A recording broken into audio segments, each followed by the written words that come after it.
In this video, we're going to try and come up with the equation of a quadratic where the two roots are 1 and 5 and the vertex must be at negative 10. Now to do this, we know that the two roots must be 1 and 5. So that means it must be of the form x minus 1, x minus 5.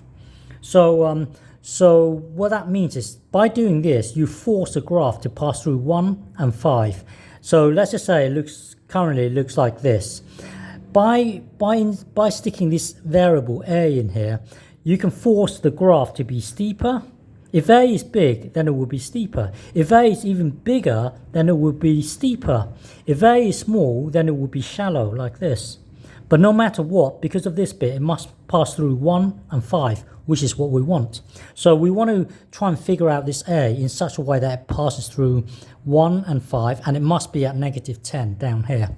So our job here is to figure out that a.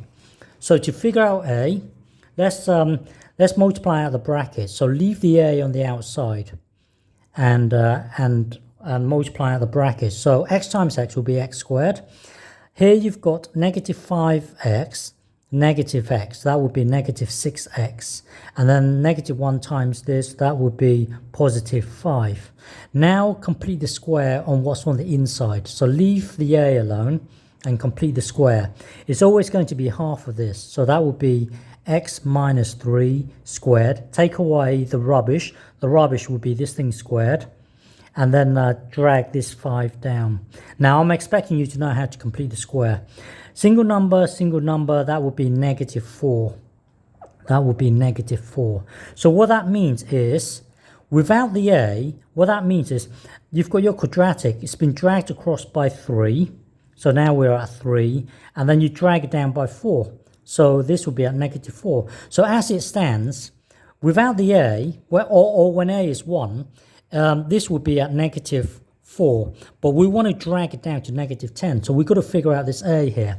So wait there. So to figure out that a in such a way that it would give us the vertex to be at negative 10, let's multiply this out. So a times this thing will be a bracket x minus 3 squared, a times this thing.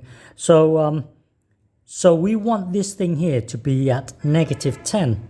So we want this thing to be at negative 10. So let's, on a blank space somewhere, do 4a equals 10. Because we want it, we've got a negative here. We want this thing to be 10. So a is really 10 over 4, which is 5 over 2. So what that means is, going back to here, this would be 5 over 2. That will then give us the equation of a quadratic where the vertex will be at negative 10. Or you can put it into here, 5 over 2. So this means this must be 5 over 2 as well. 5 over 2. So so this thing here would be at negative 10. Negative 10. Negative 10. There. This is our equation here. If you punch this into a graph plotter, this will have a vertex at 3 and negative 10. Okay.